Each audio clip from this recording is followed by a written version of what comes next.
सिंहासन बत्तीसी की 11वीं कहानी।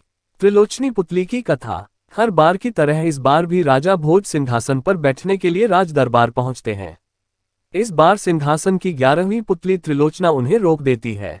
फिर वह राजा विक्रमादित्य के गुणों के बारे में बताने के लिए महायज्ञ का एक किस्सा सुनाने लगती है।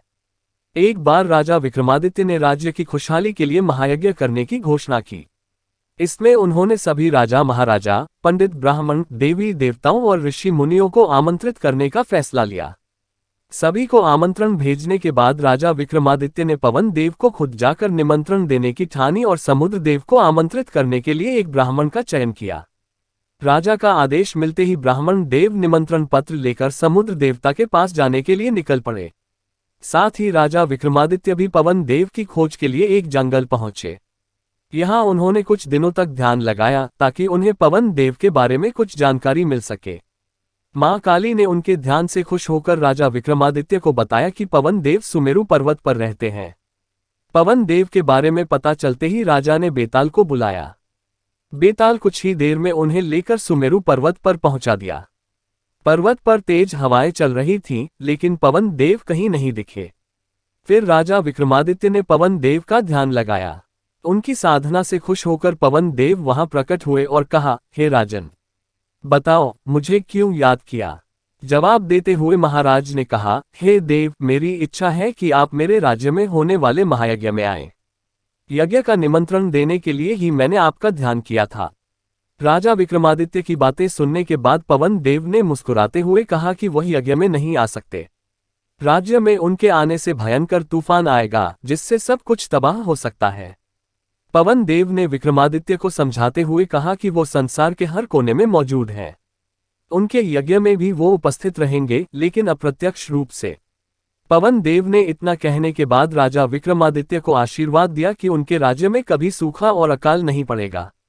साथ ही इच्छाओं को पूरा करने वाली एक कामधेनु गाय भी उन्हें दी और वहां से चले गए। उसके बाद राजा भी बेताल की मदद से राज्य वापस आ गए। इधर राजा पवन देव से मिलकर लौट आए। उधर समुद्र देवता से मिलने के लिए ब्राह्मण कई मुसीबतों का सामना कर रहे थे। जैसे तैसे वह सागर के पास पहुंचे और समुद्र देवता को कई बार बुलाया, लेकिन समुद्र देवता प्रकट नहीं हुए। ब्राह्मण देव भी थकने वालों में से नहीं थे, वो बार बार समुद्र देवता को बुलाते रहे। उनकी पुकार से खुश होकर समुद्र देवता प्रकट हुए और ब्राह्मण ने विक्रमादित्य के महायज्ञ के बारे में उन्हें बताया।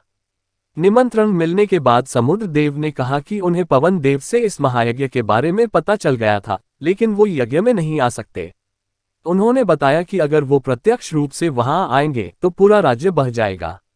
इसी वजह से वो यज्ञ के दौरान जल की हर बूंद में अप्रत्यक्ष रूप से मौजूद रहेंगे। इतना कहकर समुद्र देवता ने ब्राह्मण को 5 रत्न और एक घोड़ा देते हुए कहा कि ये सब उपहार महाराज विक्रमादित्य को दे देना। इतना कहने के बाद समुद्र देवता अदृश्य हो गए। अब ब्राह्मण तेजी से सारे उपहार लेकर राज्य की ओर चलने लगे। ब्राह्मण को पैदल चलता देखकर समुद्र देवता से मिले घोड़े ने ब्राह्मण से पूछा कि आप पैदल जाने की जगह मुझे अपनी सवारी क्यों नहीं बना लेते। ब्राह्मण चलते रहे, लेकिन उन्होंने कोई जवाब नहीं दिया।